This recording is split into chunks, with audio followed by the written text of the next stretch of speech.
That's funny you say that, Sharran, because I just went to the dentist yesterday and they're asking me, hey, how have you been with COVID? And I was like, you know what? I've actually been working a lot from home. And I don't know if you know this, I'm a full-time registered nurse, right? Yeah. So I was telling him, I was like, I love being home. I've been so accustomed to going to an office or to a space, right? But being home and being able to kind of control my environment, be around my wife, be around my dog, and I love it, man. So I completely agree with you. It's kind of shifted, right? Like what's important to you, right? Yeah. So I mean, that's what I love about it. So Yeah. And, it's I been also think quite an interesting thing.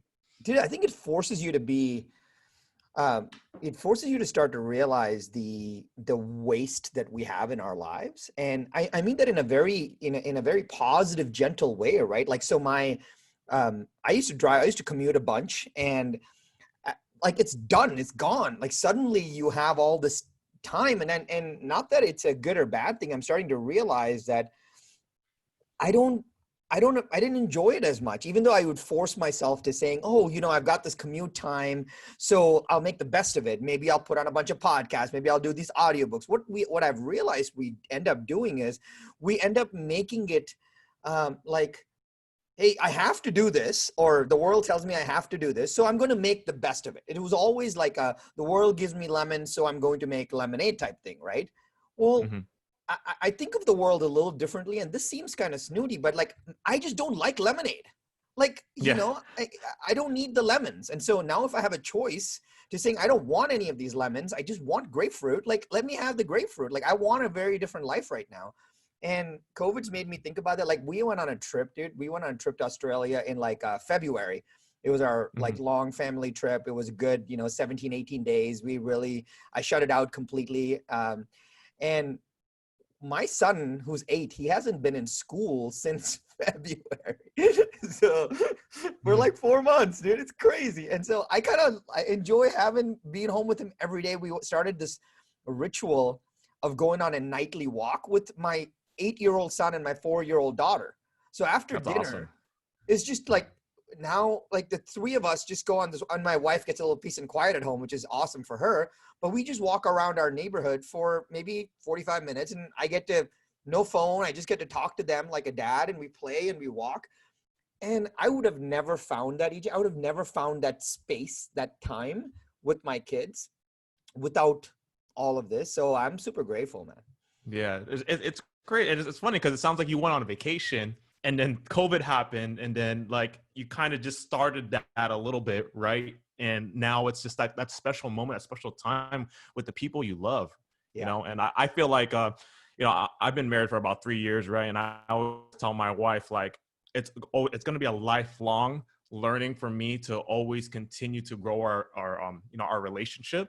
Yeah. And I feel like that's the same thing, right, with family. Like, no matter what comes our way, we have to find ways to grow our relationships, whether that's family or even like, with the people around you, your colleagues, your peers, and things like that. And I think it's, again, exactly what you said, not even just COVID and all the other stuff that's happening. I feel like, I'm sure you feel this way too. Like, society is so crazy right now. I just feel like I don't know what to expect no more. Like, I wouldn't be surprised if we were living among like droids or something, I don't know, or aliens just came, You're spot on. And I'll tell you, just for folks like you, recently married, I'm coming up on, over a decade of being married, and I'm super grateful for it. Best thing I ever did in my life.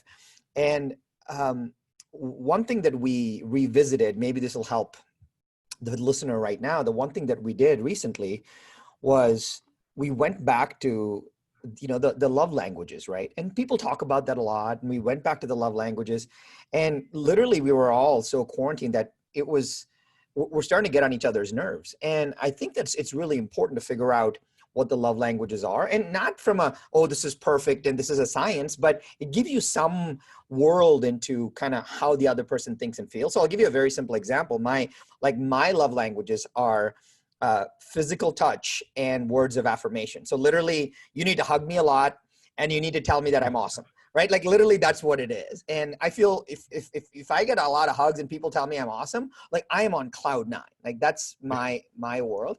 My wife is acts of service and quality time. So literally, there's zero overlap between us. So she's like, for her, it is sit next to me on the couch. Let both of us can do our own thing. and I feel really good.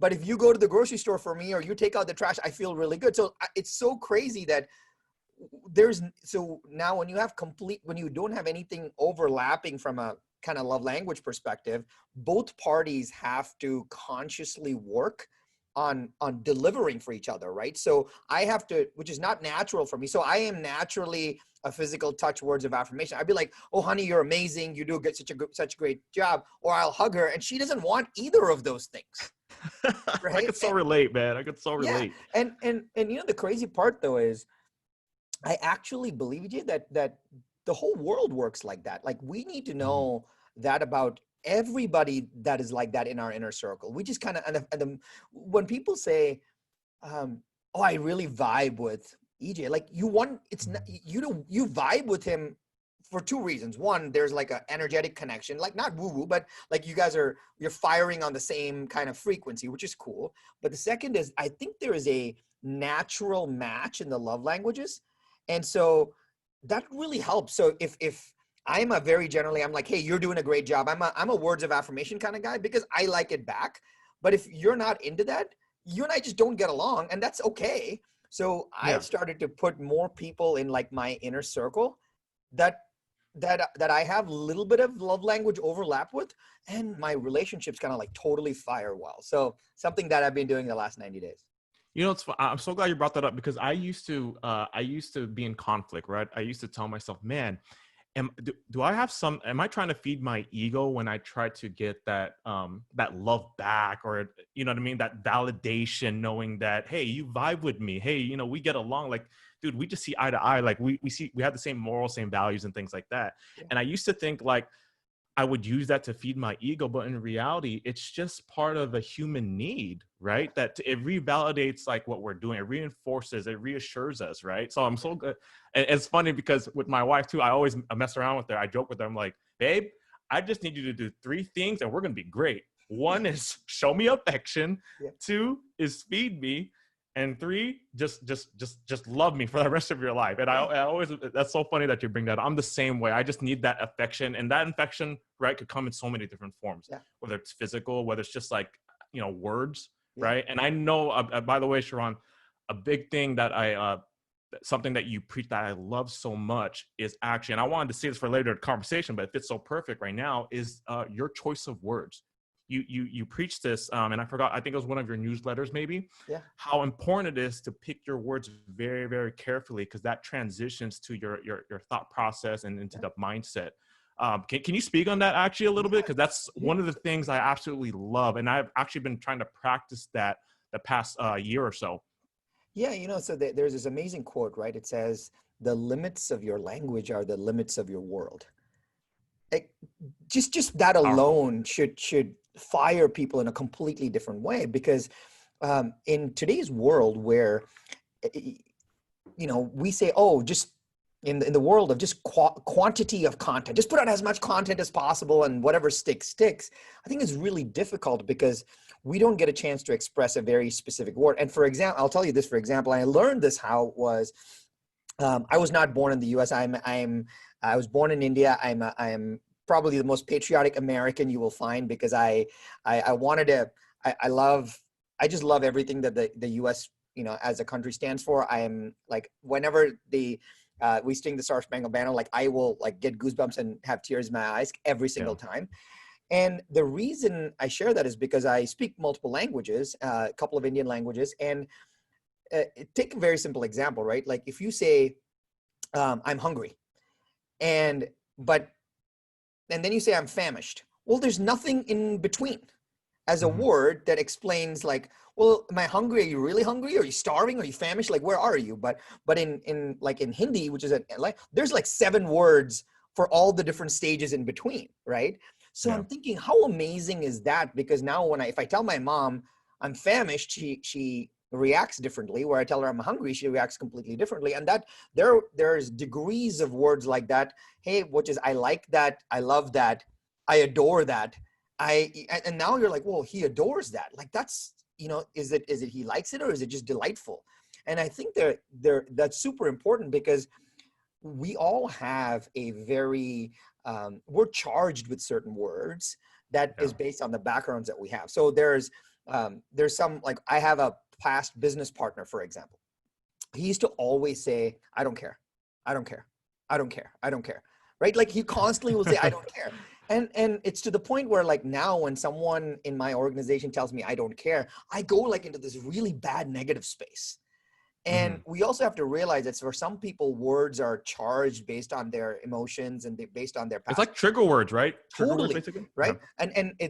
But when you start to pay attention to language, you start to really kind of notice that. And so that's why I'm a big fan of it. I don't like to call it scripting, but I like to have foundational kind of phrases which allow people to think well. Right. So Jason Capital, who, really, really smart guy, he says to me, he's like, if you don't script, you don't care. And you don't have to script your entire speech, but I think that when I start off by saying, you're the limits of your language or the limits of your world, you're like, okay, I need to kind of focus on my language around this stuff, right? And so that's why as a second language, the writing has become really important to me. And me writing every single day has gotten me to be a better communicator. My dad always says to me, EJ, he says, someone's clarity of thinking by their clarity of their writing. Because you can't just write in a jumbled way, right? So even the CEOs that I mentor right now, I'd be like, hey, great idea. Because they'll say, hey, Sharran, I want to run something by you. I'd be like, cool. I'm not getting on the phone with you, right? Just send me a few bullet points and let's talk about it, right? So they'll send me a few bullet points on email. And then the last part will be like, I think I figured it out. I'm like, of course you figured it out, because you created language patterns from the thoughts that you have. And that brought a lot of this to life.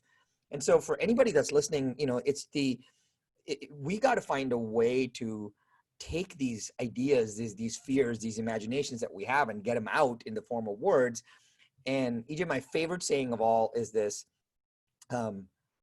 fear, which is a very common thing in all of us. Some of us are braver than the others, in whatever capacity. But fear has no place on paper. Right. So all our crazy thoughts are up here. So if you say, hey, I'm afraid of lions, and you write it down, whatever it may be, or I'm afraid of losing all my money, and you write it down, it doesn't daisy chain in your head anymore.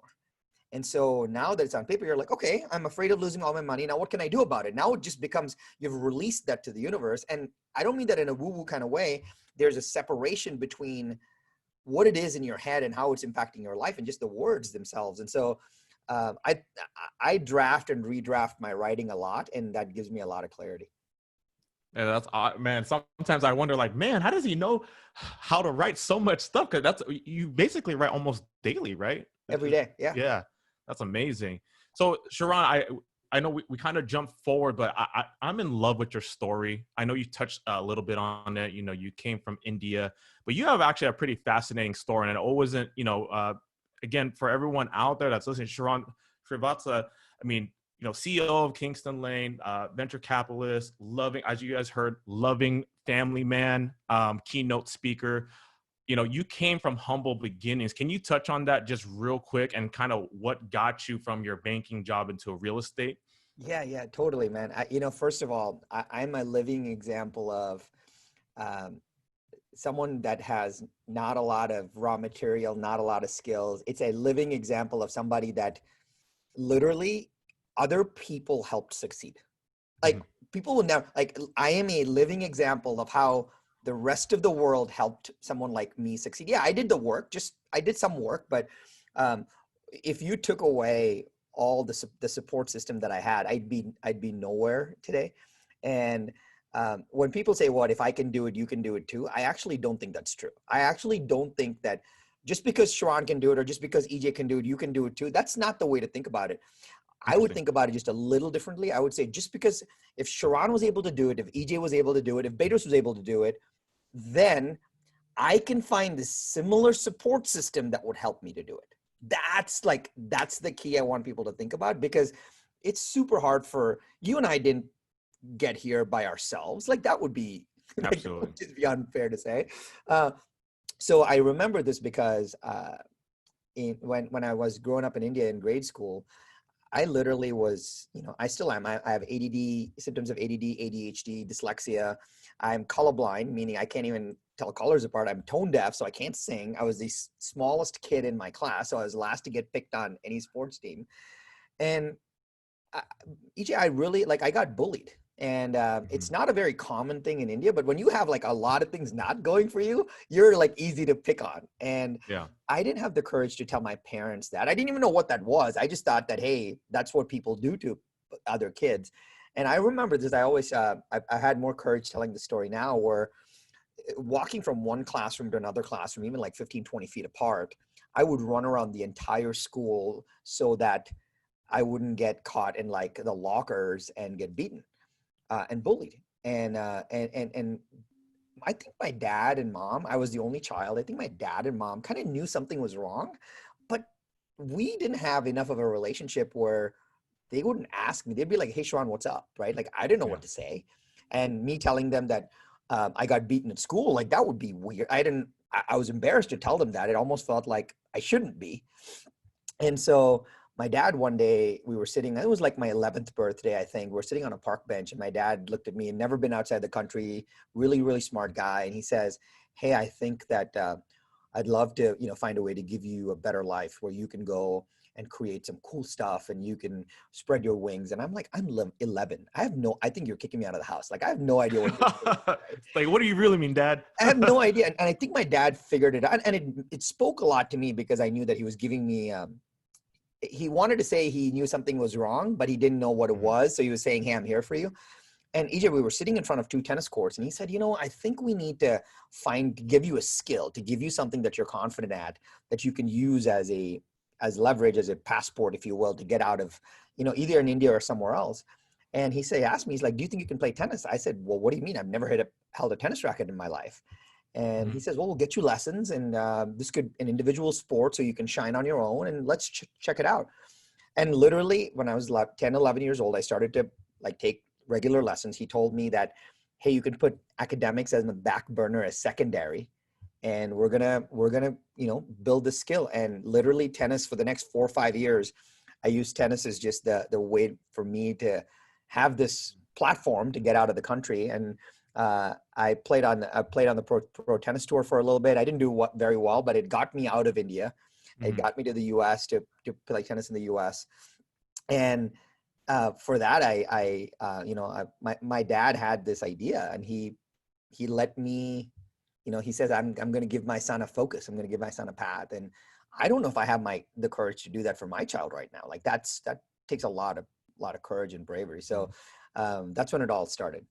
Yeah, looking back, just thinking about what your dad did and making that choice, right? That's one courageous, very, very, almost like, he doesn't know what, there's so much uncertainty. I mean, like for Yeah. you, for instance, I can only imagine you're going to, and by the way, it's almost like it's always backwards now, right? Where people like, they focus like, hey, on your academics, Yeah. and this could help you, maneuver, right? But I can only imagine his feeling of like, and for you coming to another, I mean, what was that like coming to another country, and how did that work out as far as you, trying to solidify yourself among the US and like, the citizens here and stuff? It, it's interesting. I was so excited because I knew that it was a new beginning for me. So my Hmm. parents were not super well off. They actually sold every single thing that they had. Like, EJ, I'm not joking. They sold everything that they had to send me to the US. And um, it was not like, it was also unfair for me to say that, I came with $2 in my pocket. No, no, they sent me with a full year's worth of paid expenses. Like it was 1 year, I had 4 years of college, right? So they paid for one full year of college, all my expenses, all my room, all my board. My dad handed me this international cashier's check. And he said, "Hey, Sharran, here you go. It's 1 year completely paid for. If you can figure out how to make the next 3 years work, good on you. Hmm. And if not, come back and we'll take care of you." Like they really gave me a safety net, right? Like again, support system from the very ground up. And so I was like, this is awesome. Like I got 1 year to make it. Like that's a long time. I'll figure it out. So I land in the US. I have a couple of cousins, but not anywhere nearby. I don't know anybody per se. And my first I remember this, my first like day, the two stories that always come to mind that I'll very quickly share is this. uh, I land in Chicago, and I'm supposed, this was before the days of cell phones and all of that, and I have this someone from campus coming to pick me up, And I wait for 2 hours, 4 hours, 8 hours. Nobody shows up. And then this public address system goes off saying, hey, Sharran Srivatsaa, please report to a white courtesy phone. I'm like, oh my gosh, what happened, right? So I go pick up this white courtesy phone, and then someone says, hey, so the person who was coming to pick you up, they had a flat tire. They need you to take bus 73 or whatever to Moline, Illinois. And I'm like, I have no idea where Moline, Illinois is. And I'm like, okay, fine, I'll go take this bus. And so I had this check, and I had maybe like $115 in my pocket or something like that. So not a lot of money, but I had some. So I go get a bus ticket. I jump on this bus, and it was supposed to be like a 2-hour ride. Well, 2 hours go by, 4 hours go by, 6 hours go by. Clearly I got on the wrong bus. And so I end up it was late at night. I end up at this bus depot. This driver comes out and he's like, hey kid, it's late at night. I don't know where you're trying to go, but this is not your stop. It's a little dangerous out here. Just go inside and like figure out your stuff tomorrow. So I get out of the bus. I kid you not, EJ, I grab my bag. I get out of the bus, and out of nowhere, this guy with a hoodie, like, and a knife jumps me and like said, holy crap. I'm getting mugged on my first 12 hours in the United States. Right. And I'm like, oh gosh, like this like, is welcome. Right. This is crazy. And the funny part is I didn't even have anything. I didn't even have a wallet. Yeah. I just had money in my pocket of my jeans, and I had 2 bags of clothes. So this guy, he didn't even take his hoodie off. He unzips my bag and he starts looking through it. And then he tells me that I will never forget this. He's like, you are the worst person I ever mugged. You have nothing on you. I'm laughing so hard. And then he says, you've got to have some cash. And so I didn't want to get hurt. Like the last thing I wanted was, me to get a knife in me. So I said to him, I was like, hey, and something came about it in me. So I said to him, hey, I pulled out this $100 bill from my pocket. And I said, hey, I have $100. I'm lost. I'm trying to get to, school in Iowa. I have this $100. And I said, you as a person, I know you don't want to do this. I know you don't want to hurt me. I know you don't want to, but you're probably struggling and you need some money. So if it's okay with you, I'm going to try to propose something. I'd love to give you this $100 because it's all I have. If you can give me 50 back. And he just starts laughing. He starts, but so you negotiated with the mugger, basically. But dude, I don't know what else to do. And I had, this was not premeditated. I don't have any strategy. I just asked for survival. And EJ, I kid you not, he grabs his $100 from me. He pulls out his wallet. He puts $100 in. I remember vividly, and he dishes out a 20, 20, and a 5. So he gave me $45 back. And he laughs and he like walks away. And so I got $5 back. I go back into the depot and I figure out my way. But I realized that I'm like, oh my gosh, like I lived to fight another day. This is amazing. You weren't scripting yet. You know what I mean? Oh no, but you also realize at that point that, wow, like I think the key thing is, the lesson that I look back and I think about is, oh, it's cool, you negotiated with them. It's not that. It's every single person has a conversation going on in their minds, right? Like he's mugging for a reason. And I think that's the lesson that the world wanted me to learn, which is like, what's EJ thinking right now? What's this mugger thinking right now? What's the listener right now driving in their car on their commute from work thinking, how do I get a better life for me and my family? Like that is the conversation in their head, right? And if you can't speak to that conversation, and I said, hey, I know you don't want to do this. I know you don't want to stick a knife in me. I know you don't want to hurt me. You just want a better life for you. So let me trade you 50 for 50 or whatever it may be.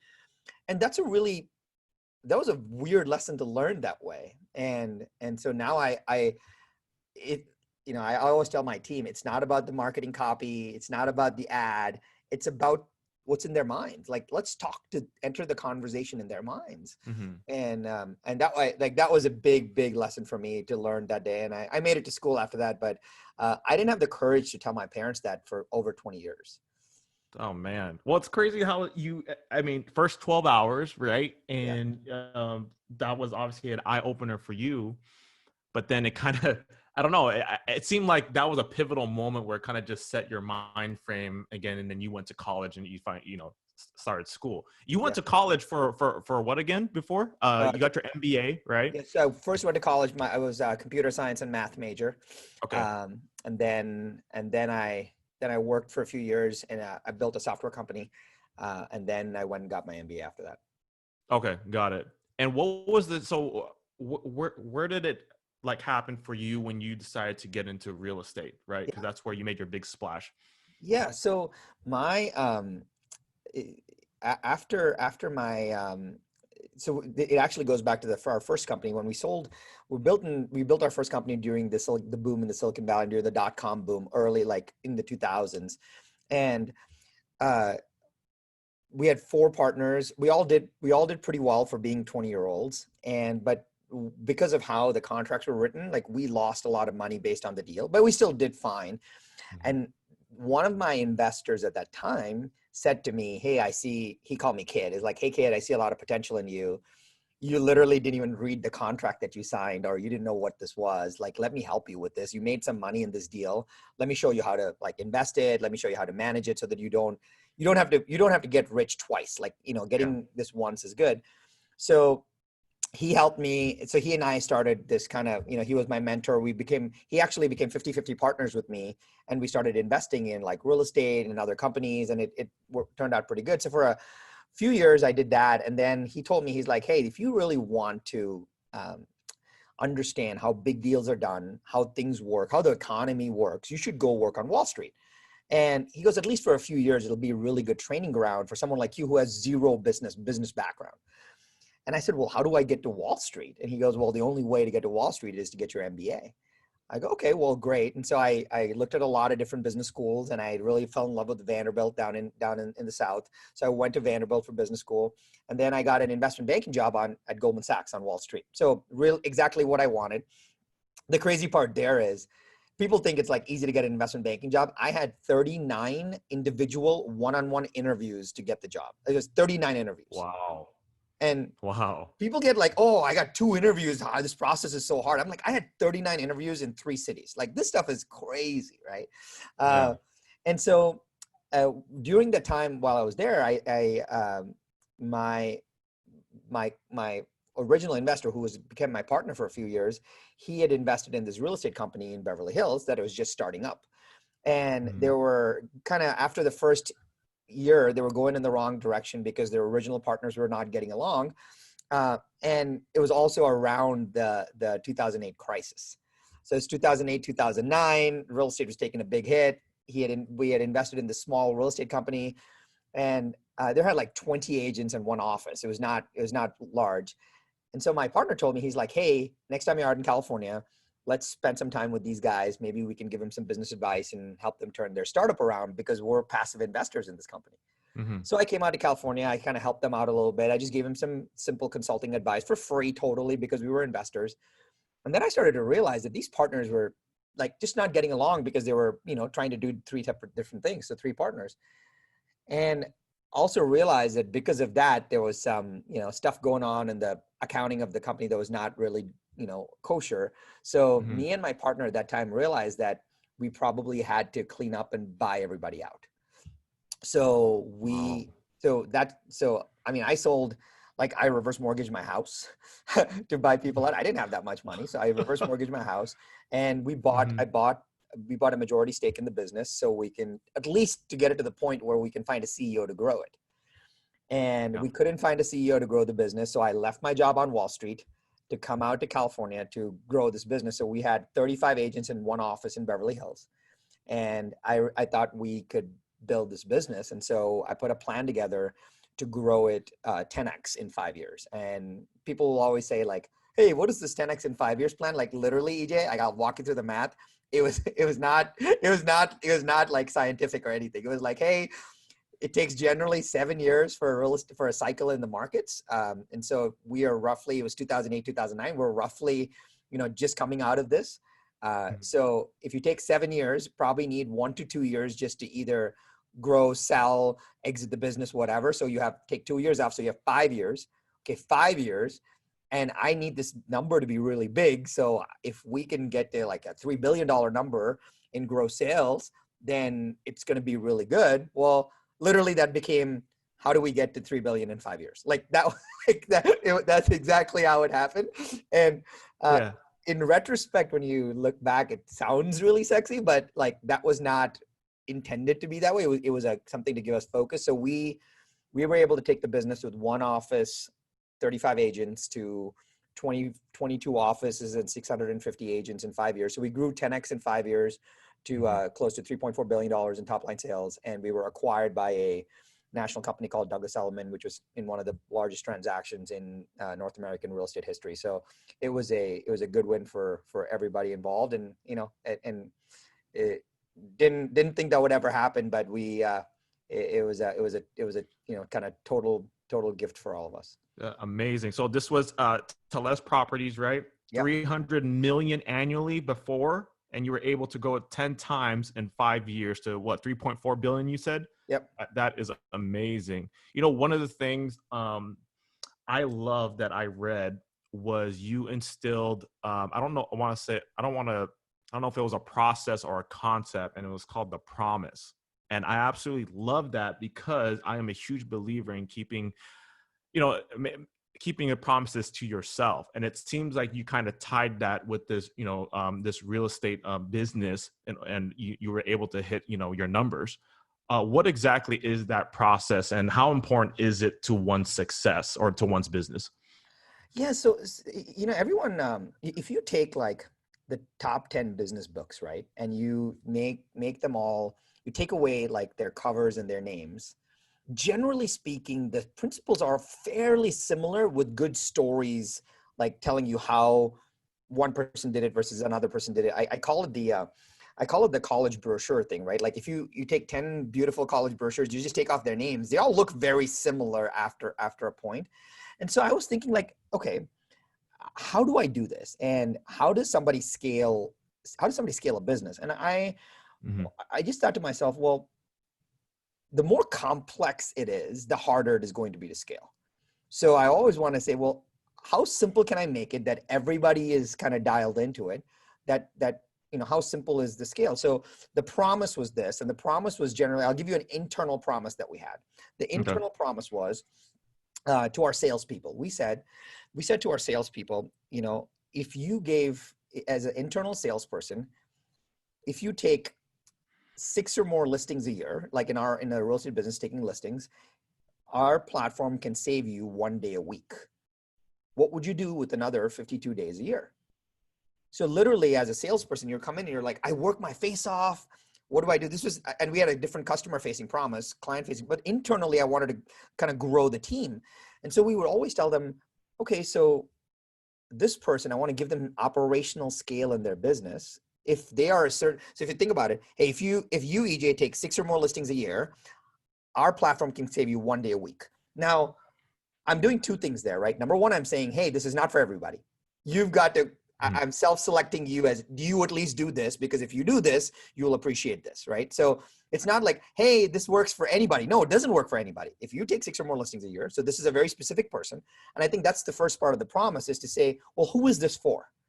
Because there's a thing that says, then everybody is your target market, nobody's your target market, right? And so it's hilarious, but it's super true, because that way you don't know who you're serving. So I knew who we were serving. And then EJ, anything that we put in play in the business was, well, is this going to help EJ save 1 day a week? If it doesn't, we're not going to invest in it.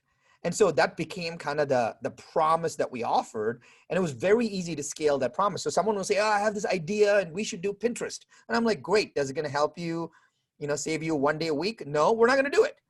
And so it became a really very specific kind of filter. And there's a great quote by Robin Sharma, and he says, focus is more important than intelligence. And it really hits me. And I'm like, that's amazing. Like, how many people do you and I know that are not that talented, that are not that good looking, that are not that famous, that are not that everything, that are very mediocre, but have done amazing in their lives because they picked one thing and they focused on it and they really went deep with it. And I really believe that. I think we need a filter, we need a focus. And EJ, the interesting part is, I would be lying to you if I said that I figured this out on my own. What I wanted to do was the complete opposite. I was like, let's do everything. Like, let's do everything. Right. Cause I was like, I was like, since we can do it, we should do it. But after I hired my first coach, she was like, hey, this doesn't work. And so it was her advice to literally kind of say, hey, you need to drill down, you need to have focus. What do you stand for? And she drove the focus is more important than intelligence for me. And that's when it became very, very real. Like I could start seeing progress right away.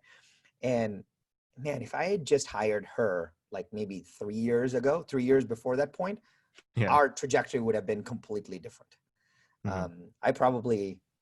I wasted 3 years like trying to experiment in this 5 year period. So I wasted all that time. Look, we did our 10x and 5 year growth in 2.5 years. Like we did it in the last 2.5, in the second half of the 5 years. Now, first half of the 5 years, we sucked. Like we were growing, Wow. but we were growing naturally. We were not growing intentionally. Yeah. But like our growth went from 35 to 50 to 70, and so suddenly you go from 70 to 400. Like you're like, whoa, what just happened there? How did you add $1 billion in a year? All that was all based on focus. So I think it's a lot about, it takes courage to simplify something, but I don't think that you and I can see the simplification. Like I almost think you need a mentor, you need a coach, you need somebody from the outside to kind of help you with it, because we're into it too much. Yeah. Yeah. We had the conversation at the beginning of this about how, how we're thriving and how we're doing during these times with society and COVID and all that other stuff. And now that you touch on it, right, about focus, what are some things that people can do to stay focused, especially during times like this? Yeah. I'll give you a tighter, like a version of that question, which is so spot on. Like people are asking me right now, hey, Sharran, what are you learning right now? Like, how are you educating yourself? What are you learning right now? How are you staying focused on that? And I think it's super interesting because EJ, I don't know about you, but I used to be the guy that used to have like 25 books on his nightstand. Like literally I would go, there would be an Amazon order every day at my doorstep, and I'd add one more book to the pile that I would never read. And I got a few books right here, actually, I haven't got to yet. yeah, at some point, my wife was like, you have a stack on your nightstand and you have a stack beside your nightstand on the ground that like literally your corner is like a, pigsty. Like this is stupid. And so what I realized was I'm doing two things right now. The first thing is, if we don't have some dedicated time for growth, you're not really going to respect that time. So and mine is not like 4 hours a day. It's 1 hour a day. And it's not even 1 hour. It is 2 30-minute blocks. And I'll tell you how I think about these 30-minute blocks. Interesting. Okay. My first 30-minute block, and it's every single day of the week, 7 days a week. My first 30-minute block is generally in the afternoon when we get kind of like, when we want that cup of coffee around 2:30. Generally my block is at 2:30 in the afternoon. And for 30 minutes, I am doing something very specific, and I'll tell you what I'm doing. My goal is to learn something that is very, very specific. So here's what I do. I've realized that in today's social media world, we follow all these influencers, right? Like essentially it's like, hey, I'm following EJ, I'm following Bedros, I'm following Grant, I'm following Craig, I'm following, Gary Vee. Like literally it's like, I've got so many influences in my life. And yeah. it was like super hard for me to keep up. So what I did maybe like a year ago was I unfollowed everybody, every single person. And then I started adding back one quote influencer per month, one. And my job, what I decided to do was take that one person and go deep on one person every month. So 30 days completely dedicated to one person. Interesting. It's like you narrowed your focus basically. Yeah, totally. And I only give myself, and only give myself 30 minutes a day to like dive deep into that person. So for example, I'll give you the one person that I did recently, and he's Malcolm Gladwell. I love Malcolm Gladwell, the author of Tipping Point, the author of Blink. I love Malcolm Gladwell. And I want to write like from a words, we talked about language. He's so intentional with how he writes. It's so amazing.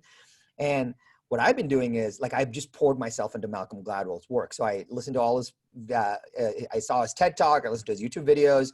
I've been reading his books. I've been reading his blogs. I've been listening to his podcast. Literally for that 30-minute block every single day, I do something related to that person. And you know what's crazy though? I didn't realize this. What's crazy is like after like the 15-day mark, what happens? Something weird happens. You literally know what that person is going to say. because you spent so much time around them, right? It's like you got to know them like Yeah. one-on-one, and yeah. Yeah. And you know what's crazy, Jay, is so there was an interview by Malcolm Gladwell recently. So, and he was asked this question, and instantly in my mind, I knew what he was going to say. And I was like, I wonder what this is going to happen. And he started saying it. And I'm like, oh my goodness. He said what I thought he was going to say, which is one, he's very congruent with his messaging, which is the first thing. And the second is, in that 15 days, I had downloaded 30 years of his experience into like 30 minutes, right? Like I had literally downloaded his entire life. But if I was distracted with all the other stuff coming at me, I would not have been able to do it. Yeah. And so my 30-minute block every single day is built exactly upon my deep dive into that one person. So it's not like, oh, I know who it is. So I can just go Google and I can just do something that they did. So that's my first 30-minute block. My second 30-minute block is at night. And right before I go to bed, I know some people don't like this. They say, hey, you should not use electronics before bed or anything. Keeps them awake and stuff like that. Yeah, right? but like literally, man, this is me being super honest. I lay in bed with my phone for the last 30 minutes. And it's my way of kind of deconstruct, like winding down, if you will. Right. Mm-hmm. So, but I asked this question, which is super interesting. My question is, what can I learn today that I can use tomorrow? Interesting. Okay. So if you think about that, my last 30 minutes of what I learn, what I look at a video, read an article, read a book, like whatever it may be, is entirely built around one skill, one idea, one tactic that I can use the next day, not 5 years from now, the next day. And I'll give you a very simple example. Like we were trying a new piece of like project management software, and the team was like, hey, what are we going to do? All of that. And I was like, I'm just going to watch 5 different YouTube videos for 5 days. And then we're going to make a decision because I can use this the next day. And now I felt like I know this platform. I didn't have to go get the free trial. I actually knew it inside out, and we could go use it. So now everything that I'm doing in the evenings is, what can I learn today that I can use tomorrow? And now that makes me feel like that time is spent well also. So those are my only 2 kind of focused learning environments: 30 minutes to go a deep dive onto the one person for the month, and 30 minutes at night, right before I go to bed, to learn something that I can use the next day. It may be a copywriting skill. It may be like a social media skill. It's a very skill, tactical based thing. And I feel like that way, every day I'm getting better. Every day I have something new. Every day I learn something new. Every day I can use something the next day. And the cool part is when you use something the next day, now it becomes a part of you, which is kind of really fun, as opposed to just, oh, I learned 7 ways to grow your business and I didn't do anything about it. Yeah, you took action after gaining that knowledge. Yeah, basically. and so those 2 things that's been my 2 30-minute blocks, and it's not been like long. It's easy. Like 30 minutes flies by if you can have it focused in some way. Mm-hmm. Dude, I love that. That's interesting. I feel like so many people, even myself, just thinking about how can I focus better? We kind of may overcomplicate it a little bit. Like, man, is it nutrition? Is it maybe my morning ritual? But it's really like what you're saying is you're just like hyper focused within these 2 time slots, which by the way is very, very short. Yeah. And I just realized, no wonder I just noticed, Sharran, no wonder you're pretty active at night. You're probably doing that 30-minute block. I see you active. But I want to talk, you were very candid about a lot of your success came from not just yourself, right? You admitted you're not super talented, all this other stuff, right? It came from your relationships and people you've been able to surround yourself with, right? I know for sure a lot of people, and I struggled with this back then, finding a mentor, right? A mentor that you could learn from, someone you're trying to emulate. I feel a lot of people look at that process and they super overcomplicate that, just trying to find that one person, or, maybe it's a few, right, that they're trying to learn from. What is your suggestion when people are trying to look for those mentors that, could help them, get to where they want to be? Yeah, dude, great question. The funny part is, if I added up how many times, people have asked me like how to find a mentor question, like it is the number 1 question that people have asked, and number 1 of all questions in the world, right? Interesting. Okay. But here's the crazy part about that, which you and I haven't even talked about this yet, which is, so as when we're recording this, my new podcast drops next week. It launches next week, and my first episode is how to find a mentor. Like literally, I'm going down like literally the 10-step process on how to do that. So we'll link it in the show notes, but let's actually Yes, break definitely. it down, for some folks here, right? So that's been the gift that I want to give to the world. And the crazy part is, I think that it's crazy when, I'll get, you get this too. Like I get direct messages all the time saying, will you be my mentor? And I'm like, I have no idea what that means. Like literally do not understand. Right. And so I always tell people, hey, the other thing people be like, hey, Sharran, can I pick your brain? I'm like, no, Yes. I have zero interest in going to coffee with you not because I'm cool and I have my time valuable, not that at all. It's because I don't know if you're serious. Yeah. Like, I don't know if you're serious. And the third is like, I from a language perspective, I would suggest people don't ever write to anybody and say, can I pick your brain? Because they don't want their brain to be picked. Like they have other more important things to do. Yeah. And the third most important thing, and I'll tell you this, that I cannot stand that the world ends up doing is, hey, can I pay for your time? Well, you cannot pay for my time because I don't work I'm not an attorney. I'm not $700 an hour. Like you cannot afford me from a time perspective. Like it's very demeaning when someone said, let me pay for your time. I'm like, well, it's $50,000 for 3 hours. Like you're welcome to pay for that. But even that, I need 10% of your profits if that's what because I'm going to give you some ideas that'll blow your mind. Yeah. So I stopped using can I pick your brain? Will you be my mentor? Can I pay for your time? I suggest not doing any of that. My favorite thing to do is to basically, like, I'll tell you how I got Seth Godin, right? I got Seth Godin on my podcast and he doesn't know me from Adam. Literally, I wrote to Seth and I said, Seth, I showed him a picture. I went through your entire book. This is marketing. I showed him all the pages I'd highlighted. And I said, I had like 11 questions that I wrote down. Then I took those 11 questions and then I watched every other podcast you had done. All but 3 of them were not answered in the other podcasts that you have done. So out of the 11, you already answered 8. So I've already done all the work. These 3 questions you have not answered yet, I can either send them to you and I'd love for you to answer them, or I'd be glad to interview you on a 15-minute podcast. By the way, I just bought 100 of your books for my mastermind group. And I just want to give them all the answers to all 11 questions. He has no way of saying no to that because he knows that I'm dead serious around it, right? Yeah. And so I think the easiest way is to tell somebody, if you want somebody to be your mentor and you think EJ can help you, like first go watch like every Parables episode. Like that's the first thing you should do. Be naturally interested in their content, right? Right. Yeah. Right. Totally. Right. And the second thing is, I think you can totally ask by saying, hey, I had these 6 questions. You already answered 4 of them from the research that I did. These 2 I don't have. Can I send you a voice memo about it? Can I send them to you? Or would you like to jump on a 2-minute call just to get answers to these? And once you do that, then write up all your answers and like tag them on the post on LinkedIn or whatever. Now they're like, oh my gosh, Sharran is serious, right? Mm-hmm. Because now the number one thing that mentors don't like, or someone wants to be, they don't care about the money. Like it's not about the money. They just want to know that you're serious. Because they want to know when the time is invested, they're serious about it. And dude, I'll tell you this story.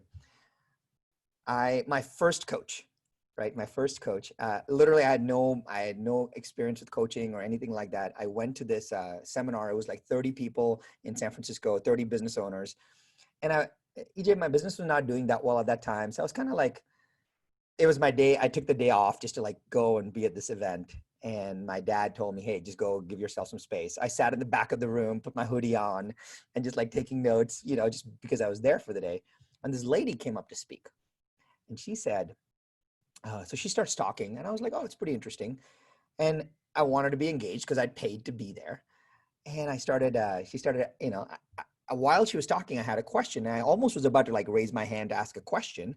And she naturally answered it. I was like, whoa, that's weird. Like I had a question in my head and it almost was like she read my mind to answer it. And then I had another question and she naturally answered that. This happened for like 45 minutes. I was like, whoa, this is really eerily weird because we feel like, we talked about this offline. Like we feel like we're on the same frequency and literally she knows way more than I am. She's mentored a lot of people. She was Colin Powell's coach. I was like, she was like, that's badass. So I'm driving home, EJ, and I call my dad. I was like, Dad, you won't believe this. Now this was me. I was 21. And Dad, I'm like, Dad, you won't believe this. I met this lady. I'm like, I didn't really meet her, but she was speaking, and it was just 30 of us in the room. And I explained all this to him, and he says to me, okay, that's cool. And I say, well, Dad, if she was my coach or my mentor, and like if she just like answered a few of my questions, I could totally kill it. I could crush it. My dad says, well, ask her. Like, well, You're like, Dad, it's a lot harder than you think, yeah. right? And so EJ, this is crazy. So my dad says, well, let me give you the script. And I was like, well, wait, what? And so Wow. he asks me, he says, think about a number, amount of money in your head that is large enough that it's significant, where it actually hurts you, but it's small enough, but that you can actually afford. Like, he's like, we're not going to put you, you shouldn't use your rent money, but what can you, and at that time it was $10,000, right? So I said $10,000. He says, okay. He says, write to her and say, dear so-and-so, I was at your event today and it blew my mind. I would like to offer you $10,000 as a symbol of my seriousness. I don't need any coaching sessions or time with you. I was just hoping for the next 12 months, if I can email you some questions from time to time, you will prioritize my communication. That's it. Wow. Yeah. And I was like, Dad, really? He's like, yeah, send the email. Dude, I sent the email and she like responds back within like 5 minutes. And she's like, is this a joke? Right? Like, who is this? Who is this person? And so I reply, I was like, not at all. I'm 100% serious. So she says to me, write it up and here are wiring instructions. So I hit print. I signed that email. I don't know what writing it up means. I signed the email and I basically scanned it back to her and I wired her 10 grand and she became my first coach. And, wow. And that's amazing. Dude, and like I've spent a lot of, I'll tell you this, people should know this. In the last 2 years and during this COVID time, I had a chance to go back and add some numbers up.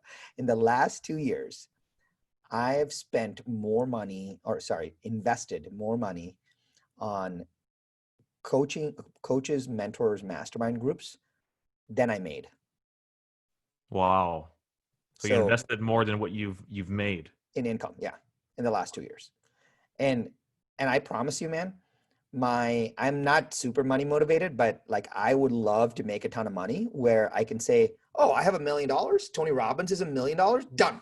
How fast can I write this check to get time with, somebody that can completely, change the trajectory of my life? Like my intention for making a ton of cash is just to be able to write a check to anybody so that they can get me where I want to go. And that's the root of all my motivation. Yeah. That's your motivator right there. Yeah. Ew, I love that. I love that so much. As you, and I want to be respectful of your time. As you went through so many transitions in your life. Like, you immigrated to here, you switched positions, you became this entrepreneur of entrepreneurs. And, I think one of the things like a lot of people struggle who are listening to this is kind of emerging into that person. They know who they are or who they're capable of. Right. But they suffer, of course, they self-sabotage themselves. Right. They have those doubts and those fears. How can someone, fit into that role or become that person that they know they could be? How do they step into that person? Yeah. People need to realize this, and this is very similar for you and me as well, right? Like, dude, we get a lot of hate. Like, yeah, absolutely. We get hate. Like, this is crazy. I'm not. They don't have to be loud too, right? They don't have to be loud. No, and the funny part is, I'm not even selling anything, and I get hate. Like, that's crazy, right? I can only imagine if I was selling something, like how much hate I would get. And I said, like, you and I get hate for no reason. And I have realized that my team just said to me, they go, Sharran, you can't look at your comments anymore. And I said, well, why? It gives me no, because literally it puts, you get 400 responses to your email, and the one email that you get totally puts you in a really, really bad space. And it affects your ability to do stuff. And so the first thing I will say is audit your inner circle. If you don't have people around you that truly believe in you, and even if that's 3 to 5 people, I would much rather have 3 to 5 people that believe in me and support me on the stuff that I'm doing, so that I know that every single day that they are always there. Yeah, they don't have to blindly support me, but they truly want the best and they'll be cheerleaders of me, man, I think that having those 3 to 5 people first is a huge winner. And even one negative person, I think crushes everything. And I'll give you this. My coach told me this, and she's amazing. She's a really great mindset coach from Australia. She said to me, look at your favorites on your phone. And it's a cool exercise for people to look at your favorites on your phone and go through each person and say, is this person 100% in support of me regardless of what happens? If they're not, just remove them from your favorites. Wow. Dude, I went from 12 to 3. Mm-hmm. Out of the 3, one's my wife, right? Yeah. So I only, even given my network, I only put 2 people on that list.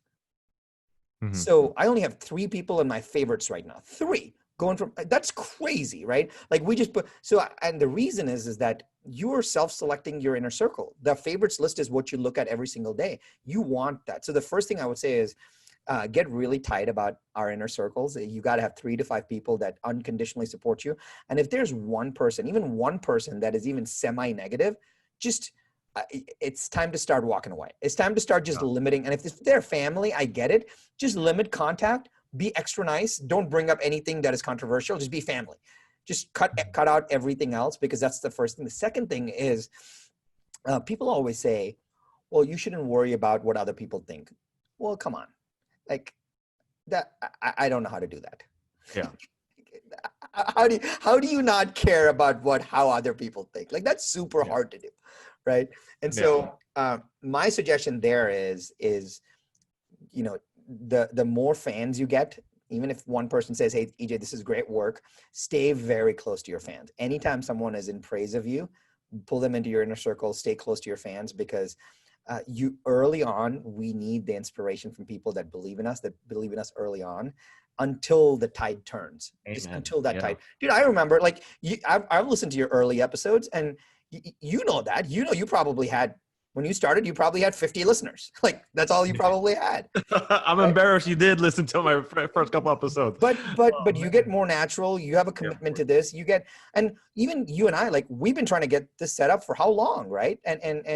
But it was, I was like, sure, I do anything, just before I get on anyone's show, I go listen to their stuff first. And I'm like, okay, this is totally like my jam because EJ's a super cool dude. But people don't realize that the more people you can have in your corner that support you, the faster it is to make anything happen in the world. So my biggest kind of gift to you is, how do you audit your inner circle? Just keep people around you, even if it's just 2 or 3.